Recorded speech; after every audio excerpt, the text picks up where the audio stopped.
welcome back to the Conscious Consultant Hour, Awakening Humanity. For those people on the Facebook live stream, you're seeing a beautiful view of my guest co-host, Kai Cole, who decided to stick around after her own show, Kai Society, today. Much appreciated, Kai. Love it. Love being here. And Peter, I am an asker of questions, if you didn't know this. So I have one for you, ready when you're ready.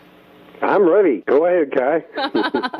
We've been talking about relationships a lot today here in the studio. And I wonder, what is the relationship, or I don't want to say ideal. That's the only phrase that's, coming to mind right now. But what would our ideal relationship to happiness be? Is it something that we have? Is it something that we are? Is it just something that we experience? Like, how do we relate to happiness, in your opinion?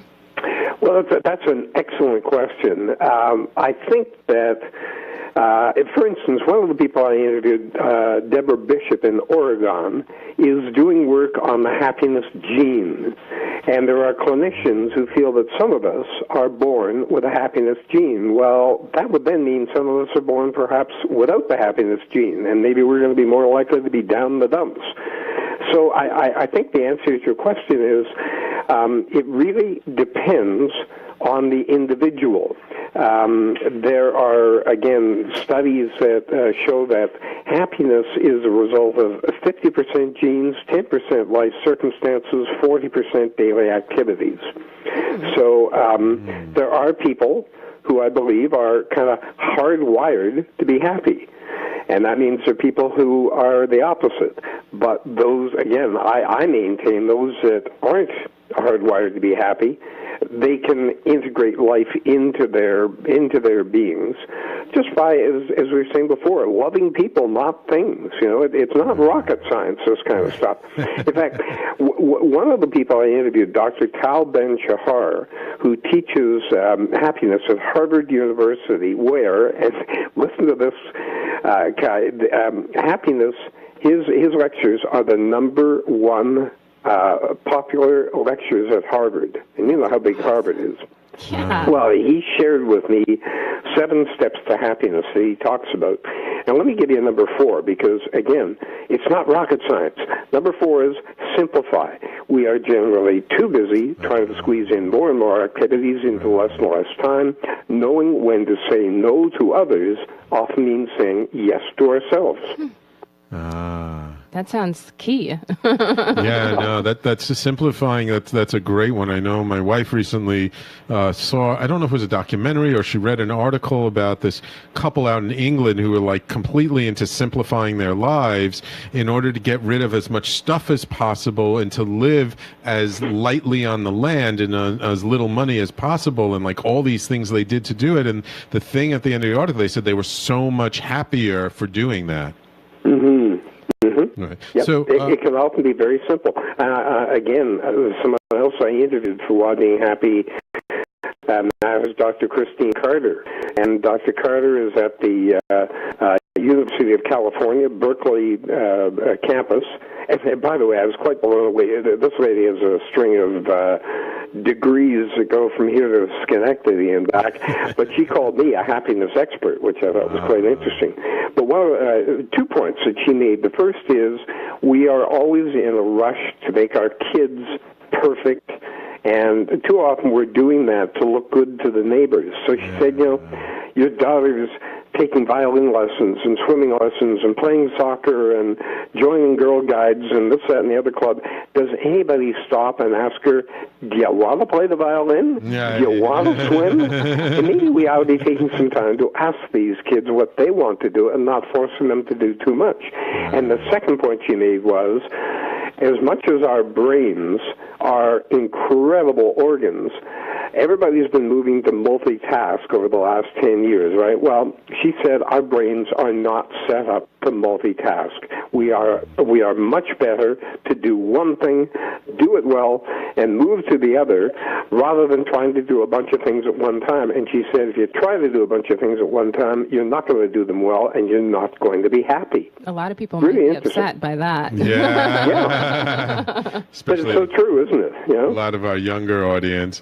And it turns out we actually have a caller on line 1 for you, and I haven't even given out the call-in number, which is 877-480-4120. If anyone else wants to call in, we have Julie on line 1. Hi. Hi. Hi, Julie. What's your question, Hi, Julie? Peter.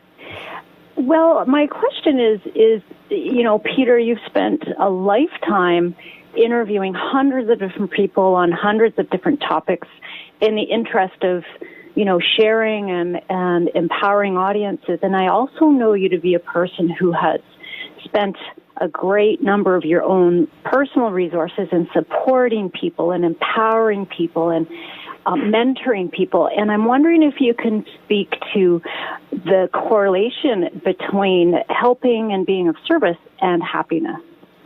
Wow. Well, Julie, what a great question. Thank you for asking it. I happen to be a guy who, I've been very fortunate. I ran a couple of businesses. We did well. I've accumulated some wealth. I've met thousands of people. I've had a very rich life, and I'm at the point now where I want to give back. So one of the ways it makes me very happy, and this was brought up actually in a presentation I did recently, an audience member was saying the same thing, the ability to get into your community and give back, to help out, for me, makes me extremely happy because I can see the rewards. Sam, you were talking about our mutual friend Yvonne Heath. I mentored Yvonne, and I am so proud of this lady now.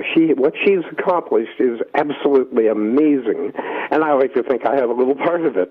But Julia, it's a great question, and I think for those of us who can, giving back, whether it's helping a charity or just speaking to a group of people who maybe need a little resilience in their lives, that can really bring about great happiness.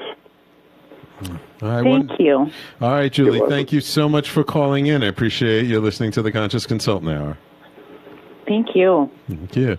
So Peter, contribution, right? That's one of, on Maslow's hierarchies of 6 human needs, contribution is one of those needs, right? That's right, yeah, absolutely. Yep. Wonderful. So, in doing this research, and by the way, Yvonne on the Facebook live stream says you had a big part in it. So Thank you, Yvonne. Thank you, dear. Was there anything in doing the research for this book that really surprised you about happiness? That's an interesting question. I think the biggest thing that surprised me, well, there were 2 things. The first is the amount of work that is being done by PhDs around the world on happiness. I had no idea that it was that big a deal, but it truly is. So that was a real an awakening for me. And I think the second, and we talked about it a little bit, we talked about it earlier with the, that slum in India. Right. Do you know what the number 1 happiness country is in the world at the moment? It's Denmark. It's not Bhutan? I thought it was Bhutan. Is number 3. I thought it was Bhutan. You're probably saying, well, Denmark, boy, they tend to kind of keep to themselves, and Iceland, really. Do you know where the U.S. is? Number 13. Yeah. Why are countries like Denmark and Iceland happier than the United States of America? And Dr. Robert Putnam, who's with the JFK School at Harvard, he's written a book called Bowling Alone, and he basically says, we don't embrace bowling leagues the way we used to. Church attendance is off. Book clubs, investment clubs, other gatherings of people into communities. They've lost their allure. And we are replacing pleasant pastimes with helter-skelter lives aimed at achieving things, not enjoying things. And if you think about the United States and Canada and the UK and whatnot, there's far too much emphasis on that. Let's achieve things, let's build up wealth, let's do this, that, and the other thing, right, as opposed to Denmark and and Iceland and places like India, where they're more content to say, hey, I don't need all that stuff. What I need is a group of people around me who can love me and I can love back. And that's so important. Right, right. I thought Bhutan was one of those countries on like the happiest list. Well, interestingly, Bhutan is not on the list because NATO now, United Nations now does an annual study of countries, and they do rank them. Bhutan is not actually a country, but I'm glad you brought that up, Sam, because back in 1972, I mean, how long ago was that? Bhutan's Dragon King, who basically is the guy who runs I'm not even sure what they call it because it's not officially a country, but he decided he wanted Bhutan to be known by something other than the economy or gross domestic product and whatever. And he started measuring happiness and started pushing happiness as being highly worthwhile. And starting in 2011, the United Nations passed a resolution placing happiness on the global development agenda. Wow. So it's quite extraordinary. Wow, that's amazing. So it really is becoming recognized worldwide as something much more key.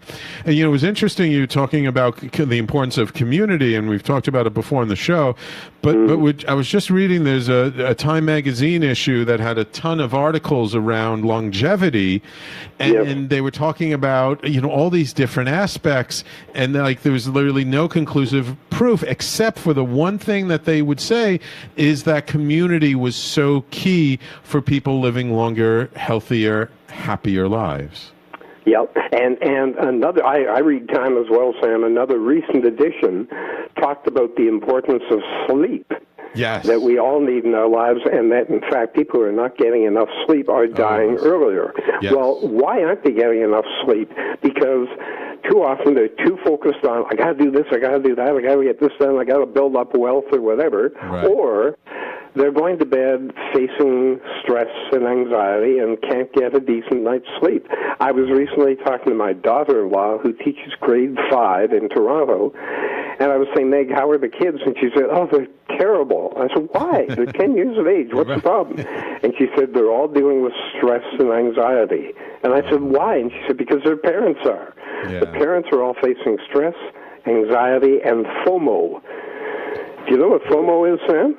Tell our audience what's FOMO.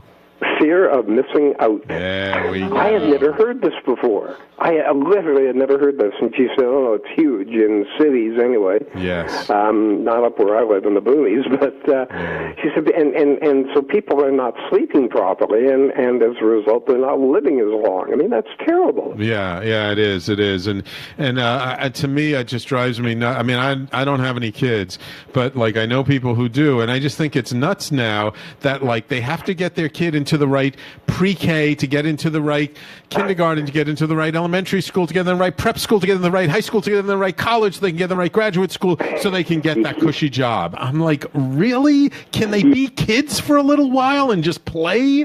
All right, we got to take our last break of the hour. Peter, please hold on. Everybody else, please stay tuned. We've got more happiness to talk about after these messages. Woohoo!